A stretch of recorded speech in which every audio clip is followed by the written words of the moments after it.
So Adecco is rich in the challenges. It could because this is the freshest, but we we're a growth stage company, um, and which is we're getting close to the IPO gateway, and the market froze, and it also changed its expectations. We had managed to go from 1 to 100 million in a couple of years, and like really had a decent trajectory of growth for a small company.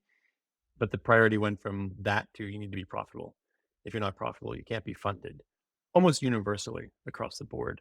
So we had to retool, and thankfully having that wartime culture, I think, enabled us to do it because it's an unnatural transform for a company to make in its third year of the business to go from one extreme all the way to the other extreme. Um, and it was a miraculous pressure. And again, coming to that thing of like, how do you create this pressure in the future?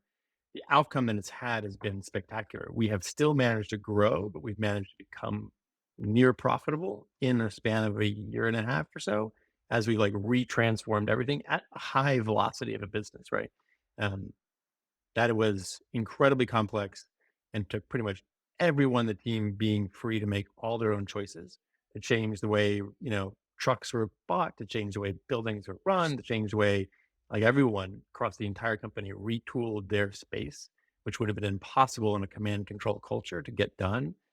And they squeezed and squeezed and squeezed and got us to the point where the machine, which we knew on paper would work, our model originally had us working in like 7, 8 years, would become profitable, which is kind of the natural trajectory of a company, or at least close enough to it that we could make the decision on where we wanted to have the profit line.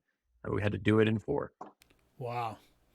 nightmares. And raising money during that climate was it stupidly hard. And I've been raising money all my whole life, and I got to certain points just being like, this is one of the things that startups are so great at.